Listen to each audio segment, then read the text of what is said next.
So we're going to talk to you about this book. It's the first in this series, which it will be a series of poetry and art books that's curated by Holly Crawford and myself.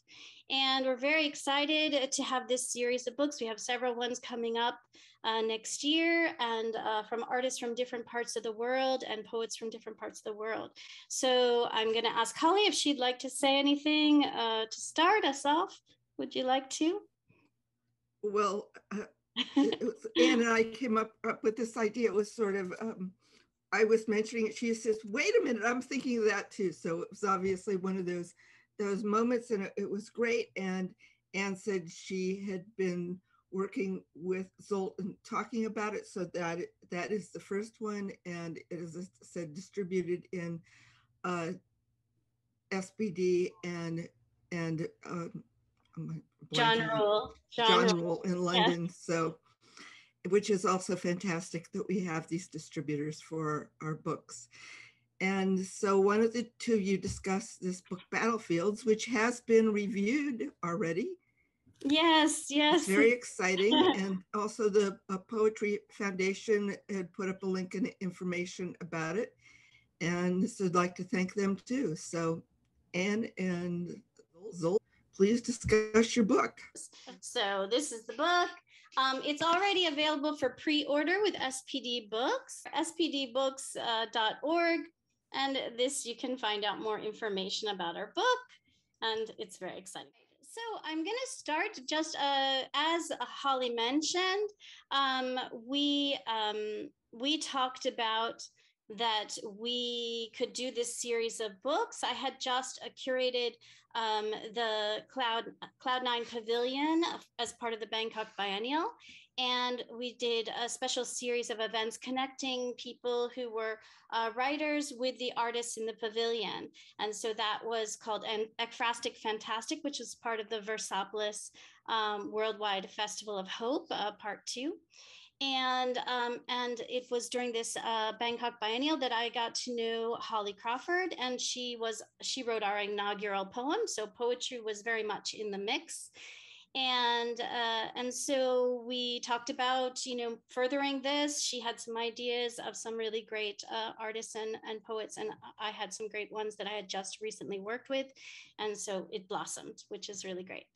And I'd like to add, if anybody here has a collaborative, writer, poet, and artist project, please submit one page and short bios so we can look at it.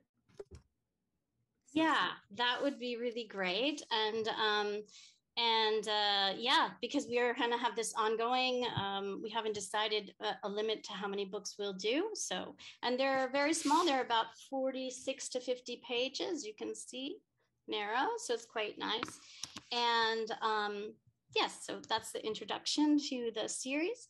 And Zsolt and I have known each other for a few years. We met at the Venice Biennale a few years ago with a connection to the Biennial Project, which is a group that's based in Massachusetts. So it's thanks to them that we kind of know each other. And we'd been in conversation a bit online, and then ran into each other at the 2019 Venice Biennale 2 years later, and have been more in contact with each other since then. And I really love his work. It's very interesting. And he represented his country, which is Hungary, and in the Venice Biennale in 2013 with his project called Fired But Unexploded. And did I say it right? Fired But Unexploded, right? And this project, Zsolt will tell you a little bit about that, but it's kind of the origin of this whole series of works that he has been doing. So this is several years culminating. And this particular book has images from his series Recording Memories, which is more recent. They are images of battlefields in Hungary and Italy from World War I and World War II. And he was making these kind of constructions with them. So he was going to these places, taking photographs, and then creating these kind of desktop models that are like monuments and photographing them again. Okay, as Anne mentioned that I participated in the Venice Biennale in 2013 with Fire But Unexploded. And in this exhibition, there was a video and I shot a film about different locations where unexploded bombs were found. So this video was only about like these locations were like still lives, different still lives, and nothing has happened. And in this video, and we felt something mysterious where unexploded bombs were found. So this video was only about like these locations were like still lives, different still lives, and nothing has happened. And in this video, and we felt something mysterious, secret behind the scenes. And I was interested. I was dealing with these locations which have something spiritual and secret meaning and background. These so then I was interested in locations where there were battles. So I was on different excursions, going on holiday, and I visited different very nice settings. I went out to the nature, and I knew that there were big war battles in this beautiful nature. And these trees and forests have something heavy, strong story behind the beautiful appearing and setting. And I took a photo series about these landscapes, and I made and reshaped them into abstract models. And I was interested in the memory, how we remember on the past. And in our memory, we always reshape the stories, and we always refine the details. We put certain stories into certain boxes and into certain shapes, and we put them together or split them. So we always edit our past and stories. And in this still lives photos, what I took, I tried to demonstrate how we edit our memory and our past. We can play with certain details, and we can play with part of the past, and we always can shape and reshape them. And this is a kind of play, and we will never know the real exact story, what happened exactly, just the details and just certain combinations and certain constellations, which are always changing. Yes, and you can see, for example, a picture right now, and you can see my hand. And I wanted to put my hand into the still life during the editing. This is just a kind of symbol or demonstration how we can always reshape our memories and stories. So these very clean still lives, what I took in this series, Battlefield series, is a kind of inner world in our soul and our mind. So this is what I want to say. Just you can continue, and thank you. Okay, so we'll show the rest of the pictures after. So as you can see, Zsolt is working on a very deep connection with these very somber spaces. And this research is taken many years, but more recently he's put together this recording memories series that I had been going to his studio for a while during the time that I've been living in Budapest over the last 2 years or so. And so when he works on these pieces, he's very fast. He's already done the photographs and he's printed some, and he's kind of got all the different pieces to assemble, and he starts cutting them and constructing, and he's got a backdrop set up, and it's a very fast, intuitive process, but has these other elements that are pre-thought because it's a long-term research. So with my poetry, I've been working. I tried to make a little bit to show you a little bit how the poetry came about to look as it does. So here you can see one of Zsolt's images. Right? It's one of the only ones that's in color in the book. And you can see my poem. So it's very simple. It doesn't have very many words, and it becomes itself a visual experience because the layout of the words on the page also relate often to what's happening in his images. And you kind of wonder, how did I come to this style of writing? I want to show you a little bit. So one of the first things that I would say is a major influence with my writing is the fragments of Sappho's work, which I really love. So it's an interesting thing because it also relates to history and how we have these pieces of history that are left over. So in a way, it's very similar to thinking about the battlefields and this reconstruction of memory as Zsolt has approached his work. So also in my poetry, this has been how I approached it.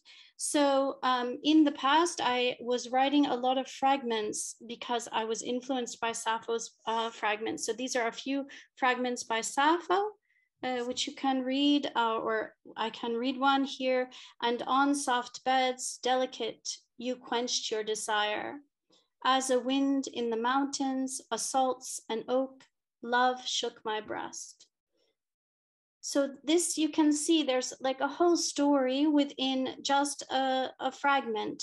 So it was a longer poem, but there was some other story as well. But you can see some of the fragments that I was writing back when I was first looking at this. Many of these are from 10 or 15 years ago, even longer, 20 years ago. But it shows you a little bit how my poetry became the way it is now. So for instance, I'll read a couple.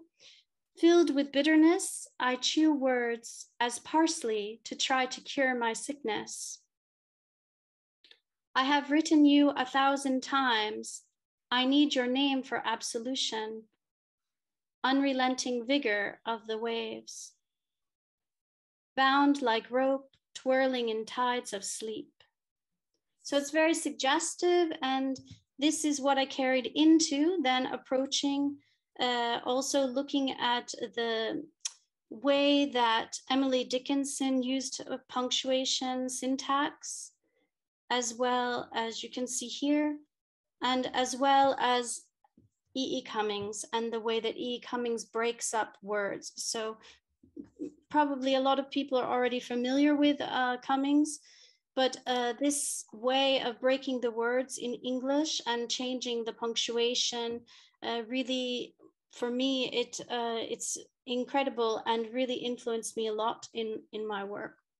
So you can see here also how the image starts to reflect also this image. You start to see some angles happening, and the poems can be read in any direction. So you can start from the bottom, you can start from the top, you can start from the middle, and there's a story to be told from all of these different directions. So unguarded outbursts under and over, a new frame, backstep, retreat, scale. Or it could be scale, backstep, under and over, a new frame, retreat, unguarded outbursts. So you can imagine how the relationships go and play with it like a puzzle yourself. And also here, you can see another relationship using different kinds of punctuation that for me becomes like the mountain in Zsolt's images. And here it's as if screams give rise, become mountains. Mountains give rise to screams. So you can play with it. And this was very important to me because as you could see in some of the images by Zsolt, you can see that he was also playing with these objects that he created. And you can imagine how he manipulated and also see it because he's using his hands to show you that he's moving things around or actually holding something above, like here. So this actually demands your participation in a way. And also another big influence in this work that I wanted to point out, it's looking at this French Ouvroir de littérature potentielle, Oulipo. So in the 60s, this was an important poetic group that started, and they were looking at gaining freedom in writing and poetry by creating rules. And a lot of times now you can see these snowball poems or poems that become visual poems, and these words become a shape. So if you think about that very subtle example that looks like a mountain, in this last image, a little bit like the mountain here, then this you can see this is an origin from something like Oulipo, from this movement that happened in France that influenced me and has influenced many other poets. And also a very big influence and part of my experience and that I integrate into the poems is also my love for André Breton's Poème aux objets. So it's very hard to find images of that work. Actually, there's Jeff who's here who has a book that I suggested to him of these poem objects. This placement of an object on the page becomes part of the poem. And I believe that the poems that I have created are as if there were objects and they were removed. And so it's the space that's left over. So this is kind of how my mind is working and thinking about it. And you can see here, like, for example, you can see the relationship of these angles and the relationship with Zsolt's work. So in Zsolt's work, I think it's not just about the battlefields in a historic way, or even about the experience of people on the battlefields. What I also see and have learned from conversation with him and also see in his work is a relationship that's about human relationships overall, and how we rely on each other and how these interactions become negotiations of space. And these can be very personal, and he often brings personal elements into his work. He has another series where he did rubbings from gravestones of just the first names. Maybe you want to mention something about that, Zsolt. So here, winter, you were against me.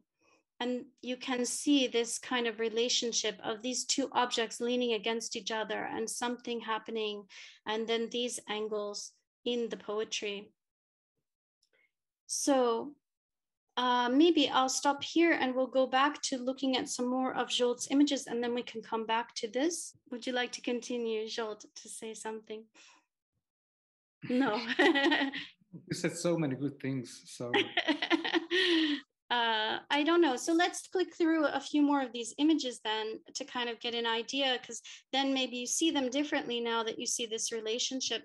So some of these images are in the book and some of them were not selected for the book. And Zsolt selected the images and then he sent them to me. And then I wrote the poems. And then he switched some of the images. So some of the poems became a little bit dangling. They weren't necessarily related anymore, but they were related in, like in photography, how we used to have a contact sheet and you had the sequence of different images, and maybe you choose the one next to it or the one before it. And so that's kind of how the relationship becomes a little bit tangential sometimes. But you can see some of his other works and you can have an idea or understanding of how this manipulation or movement of these boxes and shapes become important.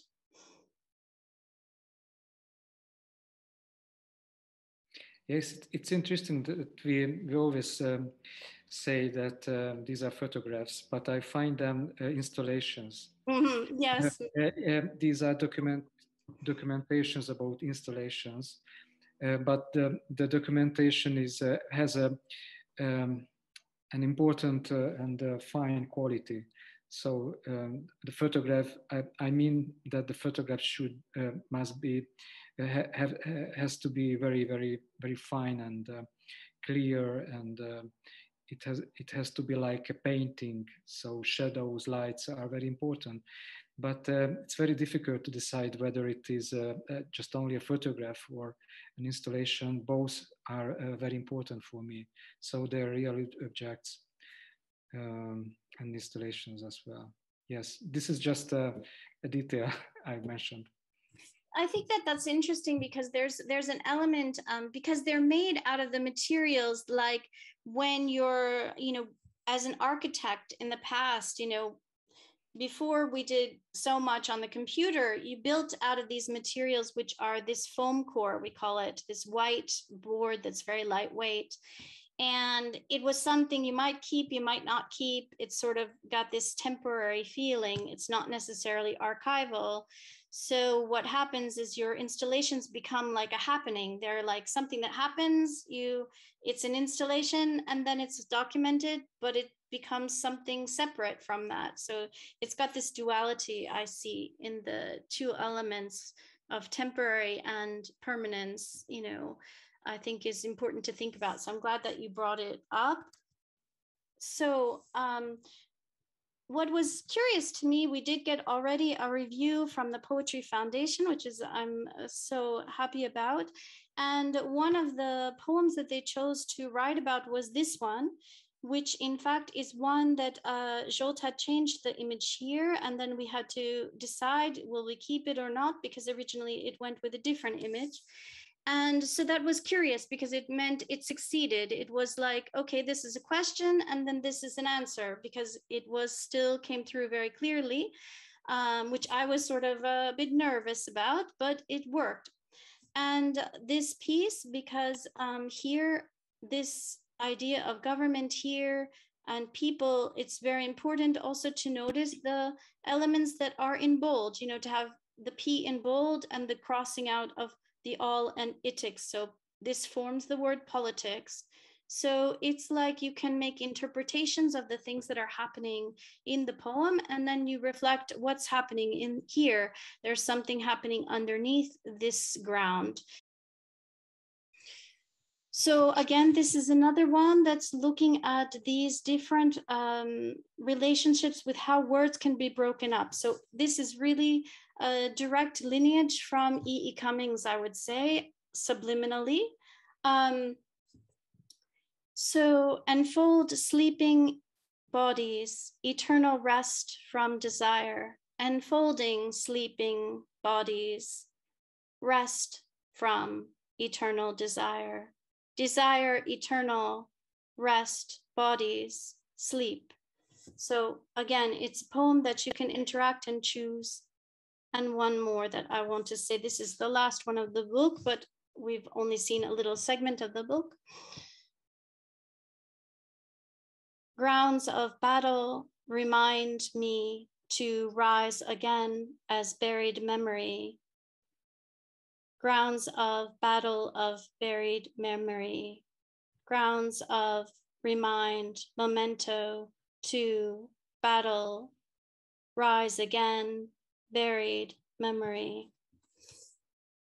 One last thing, because we are in Hungary and I've been learning the Hungarian language, which is very complex and difficult for an English language native speaker to approach, because the nature of the language is so very, very different.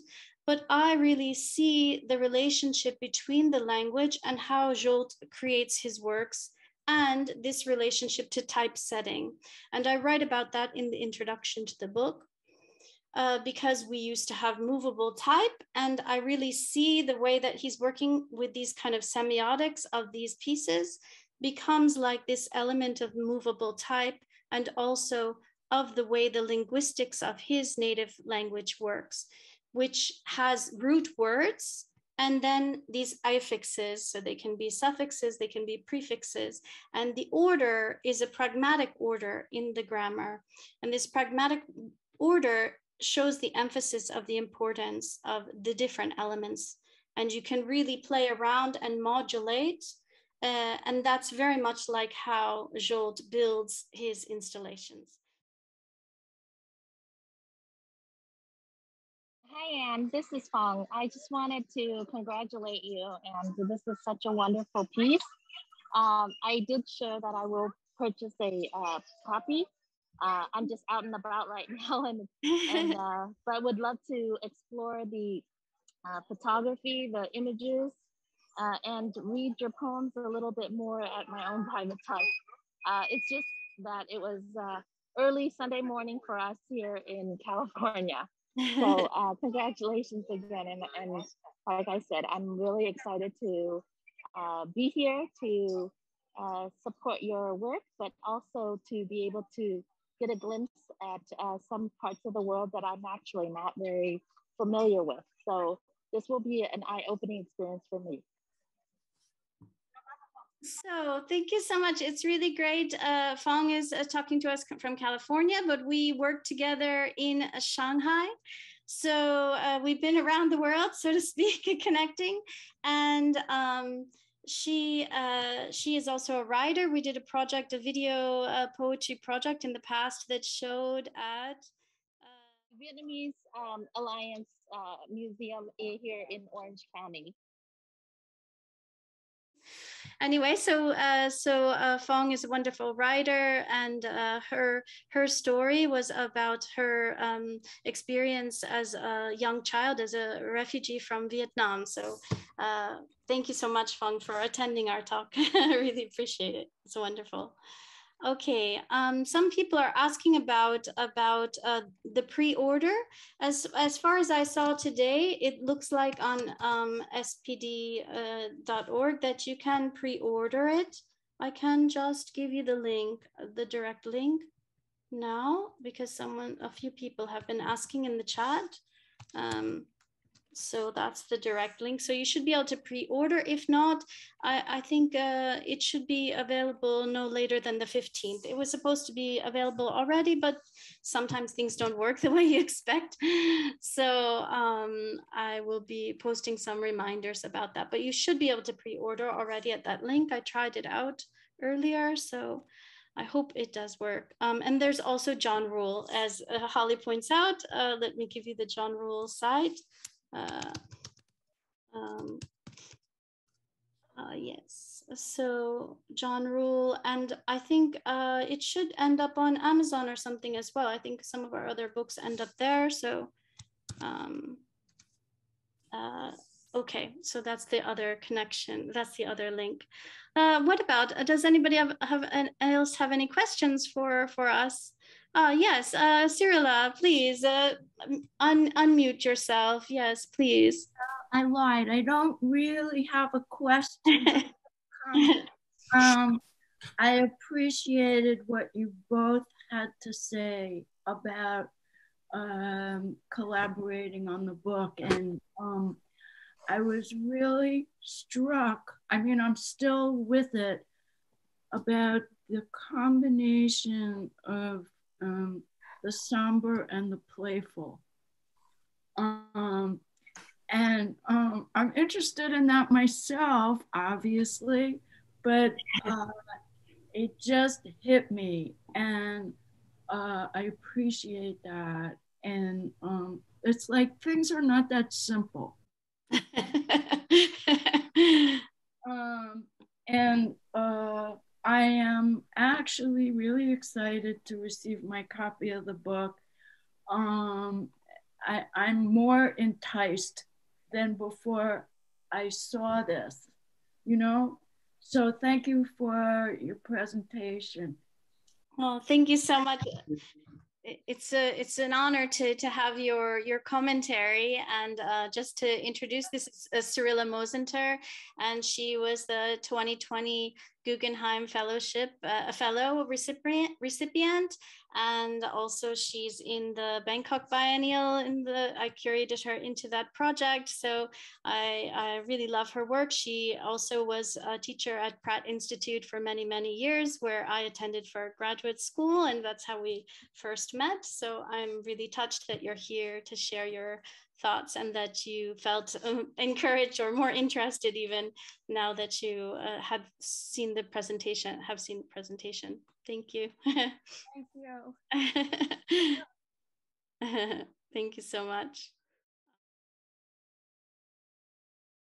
I would like to say something, because Brainerd Carey is here, and he was so gracious in writing a review of our book that's on the back cover. So I wanted to thank you very much, Brainerd. If you're still in the room. Yes, of course. Thanks. And yeah, anybody else have any comments or questions? Yes. Hi, this is Eileen. Thanks for the presentation, which I found quite compelling, and congratulations to you both. Right now, my thoughts are veering to the images that I saw, and I wondered to Zsolt. I was struck by, at first I thought that these are so elegant, but as you continue to show the images, some deep emotional wellspring opened up, and it became, for me, a challenge of, it was almost as if elegance and emotion were battling each other. And then when you mentioned memory, it occurred to me, but that's what memory and history, the recorded history, is like, how it becomes subjective. So it's almost like, to me, it was teetering in elegance, but the emotion just wouldn't let itself be silenced. And I wondered overall, if during these, and particularly because you mentioned that it's going on to 40 years or decades now for your attention to this series, I wondered if the notion of helplessness came up at all in your meditations and process. Sorry, I didn't understand clearly the deep meaning of your question. Probably my English is not so strong. I understand that this is elegant and very clean, these situations, what I took on photographs, but your question was, sorry. But there was also an emotional component. Yes. That it seemed to me sometimes just threatened to disrupt the elegance, if you will. And I wondered if sometimes during the process, as you're making certain aesthetic decisions, if the notion of helplessness, it being just a little bit out of control, came up in your process. I don't know if I'm clear, but that's what my thinking was. Yes. Yes, it's a very clean and very pure. And in this very pure world, there are many human and emotional feelings and very deep notions, what you mentioned. So.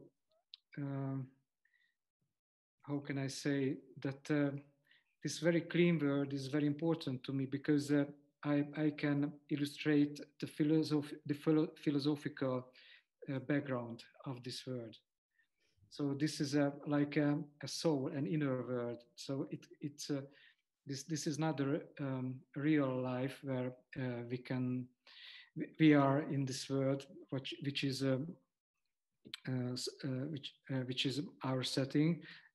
This is a philosophical and spiritual word inside. So this is a white space, and this is a pure and clean notion, and just an unmaterial word. So I wanted to express something unmaterial word in this elegant and pure word, what I used in this white studio. Thank you. Okay. And your poems are, I think, masterful fitting the images. And I especially appreciate that you use a lot of single lines and short fragments, because I actually thought that fit as well the images, much more than say longish stanzas would. So visually, I think it was very effective as well on the page.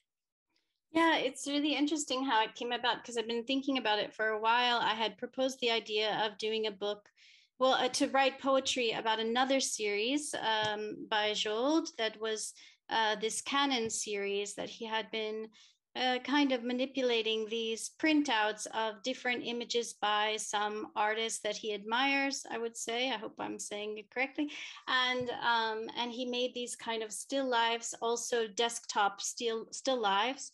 And I wrote poems that were more in like a traditional sort of fashion. And then he also said, well, you could also write about this other series. And so meanwhile, I was thinking about that series, and I just, when we decided to switch and just focus on this different series, it was very quick for me to write, because I'd already had in mind the associations connecting with these kind of images that he was creating with the recording memories, because I had seen about 10 of the images before, and then he did the selection, and it was a very fast process. He was even surprised. I remember he was, how did it happen so fast? I said, well, I've been thinking about this for a while. And it's interesting when you can be that. I find it, you have to be kind of very courageous to say, okay, it's just gonna, I mean, there's one poem that's just, it's a square and it just has the word imagine, you know, and these kind of like dotted line, you know, and it relates to his image that has this open framework. And so, you know, it takes some courage to just say, okay, this is all it needs, you know, it's just, or to strike through something and say, okay, this is going to be here, but it's going to have this strike through. And so, yeah, it's a dialogue that happens between the works. So thanks for appreciating that. All of it is very, very thoughtful and deeply so. So I really want to express my appreciation to you both. It's very thoughtful work, and I'm looking forward to my copy. Oh, great. Wonderful. Anne, this is Jeff. Just one thing to tell you, which is that you can pre-order it on Amazon right now. Oh, okay. Very nice. Besides that, beautiful book. The whole thing seems to me to be about three things. About sort of subtlety, reticence, holding back all the time, not saying everything, not showing everything, and ambiguity. So you have a battlefield, but the battlefields are never battlefields. We never have a battlefield. A real battlefield is an Alceldama, which is, you know, it's bloody. There are bones and broken people on it. But battlefields that we think of are always the representations of the current time, not of the past. The past is always hidden up in them and in all these ways. And so you have that tension between what a battlefield is and what a battle is.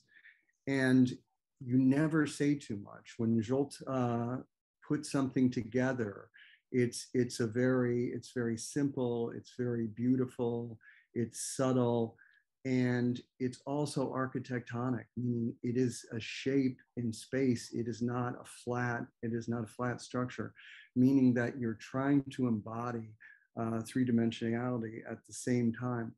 But in the end, everything is ambiguous, because everything is broken down, and you're saying in so few words anything at all that you want to get through, and you're giving people different ways to read it the entire time.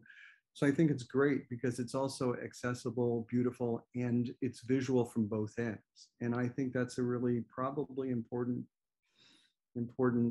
point of the success of this. So beautiful job. I really love it. And that's from Jeff Huth, who's author of the an archivist, and also I forgot to mention because we talked longer that the other speaker was Eileen Tabios, who she wrote Dovilion or Dovilion. How do we pronounce it? Because we decided, I remember we had a big discussion of Dovilion, and so I want to say thank you both. They also both have books that are being published by AC Books, and they're quite different and wonderful, and I hope that you can look for them. They're also on SPD Books on Amazon, and I will write the names of them. Let me just write here in the chat box. And I'll just note that my last name is Huth. I didn't know if it was Huth or Huth. I'm sorry. Yeah, so thank you very much for that commentary. I really appreciate it. And it's really interesting from you because you are doing also visual poetry as well and object poems. And so you kind of know a bit the lineage that I talked about. And this kind of idea that you're looking at Zsolt's work as architecture, because Zsolt told me that he wanted to study architecture, and now he's actually getting really involved more in architecture because he had an exhibition. There was a group exhibition at Cake, which is an architecture center here, and so he had some of this recording memory series installation pieces that were there, as well as now you recently visited the Venice Architecture Biennial for the first time. So I imagine Zsolt's going to be doing some more architecture influenced pieces. I don't know if you want to say something about that, Zsolt. Yes, that's all what we said. But, finally, I wanted to say that I made this Battlefield series, and Anne wrote poems. And when I saw and when I read the first time her poems, I was so delighted. So I loved them. And I know that also Anne likes my works. So this was a very good collaboration, because we really liked each other's works. So this was very nice. So it's good. Yeah, I mean, it certainly helps when you already have, an interest. I mean, Zsolt he didn't know my poetry. He didn't know any of this lineage background. So it was like a big surprise when I sent you those poems, I think, because they were so different than the other series of poems that I sent you. So probably it was a double surprise, maybe. Yeah. So I'm just wondering if anybody else has any more comments that you'd like to ask some questions, or does anybody else have anything else they want to say? No questions? No other comments? I have a question. Okay. It's okay. Which is that in this book, you're responding, it seems to me, from Zsolt's work.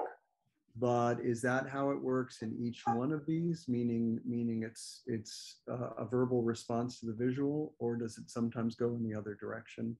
Oh, in the series, yes, it's kind of all over the place, like the series. And actually, I don't know, maybe Cyrilla, can I put you on the spot? Do you want to say something? Because Cyrilla is doing a book. I'll let you say, because I don't want to say too much. So she's one of the artists, and she's working with a writer, but you also do writing as well. So go ahead. Well, in our case, I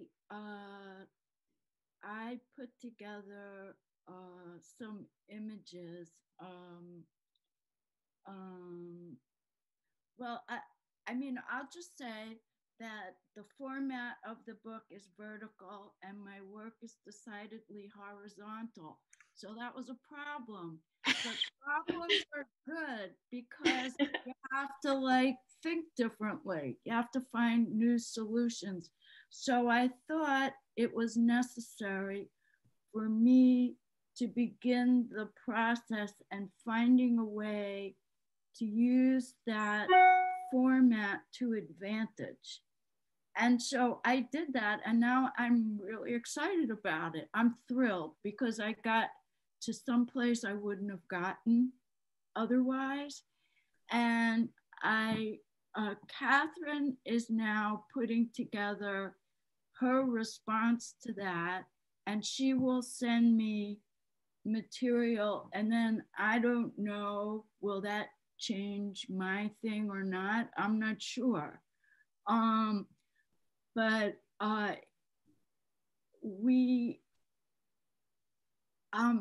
it's a big question mark, but I love the question marks.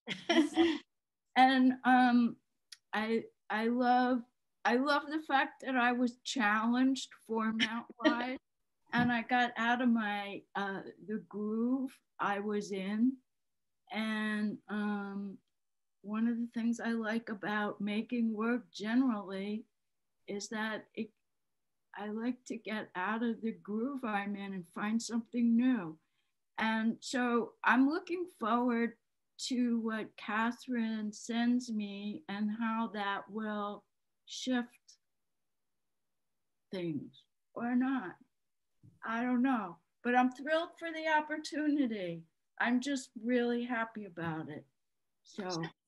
And I also want to introduce San Yip, he's just started a book as well. He's working with Asia, who I don't think she's here, but San, did you want to say something about in response to that question about like how you've been working with Asia on the poetry and art book, or because they're just recently started, and maybe you want to say something about its part, how you're working.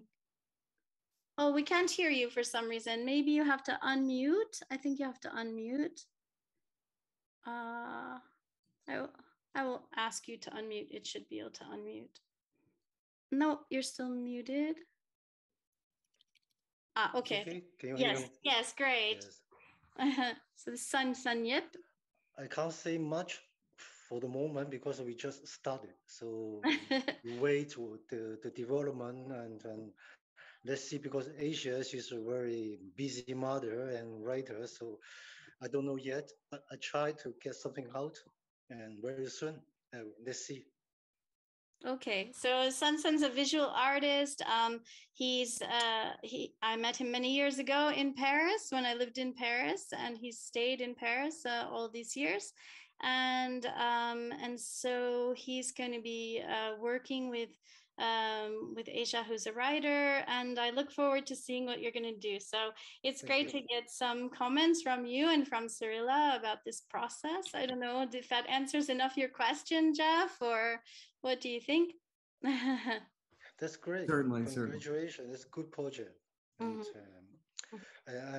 I'm happy that to know that I can order from Amazon, so it's much easier for me in France. I think it's much easier. And thank you. Yeah, it's great that it's on there. Thank you, Jeff, for supplying that information.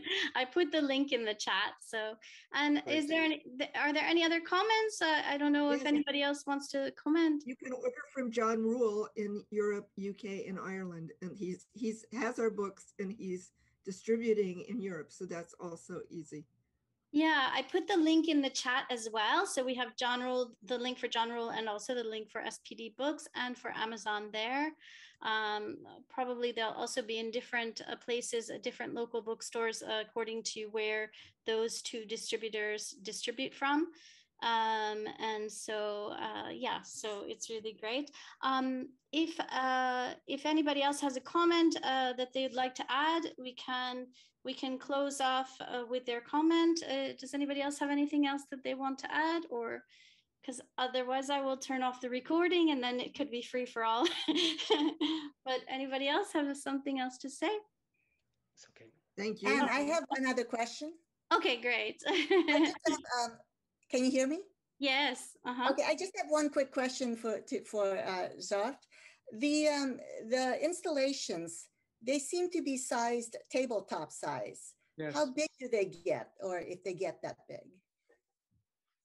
This is what's the largest of them all? I mean, what, the largest one. Oh yeah, or how big do they get? Yeah.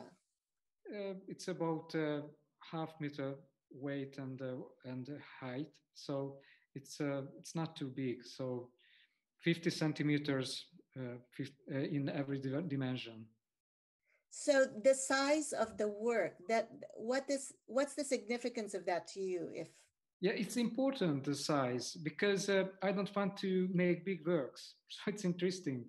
I would like to make and create my work on a table, just on a table, not in a big studios. And I don't want to be large size installations. Just I want to make just a small playground on a table. It's very simple. And this is my purpose in my future, that I would like to make small artworks. And I would like to make big words in small with small objects. So so everyone, in my opinion, many people would like to create big works because they think the meaning of the work could be bigger. So this is just sometimes it can happen, but I would like to make small works. It's interesting, just on a table. I would like to make a galaxy just on a table. Thank you again to Holly Crawford for this opportunity to make this wonderful book and to be the first in this series of books that we'll be curating together. And I want to thank again Brainerd Carey for reviewing the book in advance and writing about it, and also Lucy Cotter, who isn't here, and Zsolt Petrani, who isn't here right now, but who also wrote wonderful comments, and to Jeanette Doyle, who also reviewed the book and wrote wonderful comments, and which is amazing and wonderful to have the opportunity. She's a wonderful artist and curator who will also have a retrospective in the Bangkok Biennial Cloud9 Pavilion in about 10 days. And so I'd like to just put a word out about that.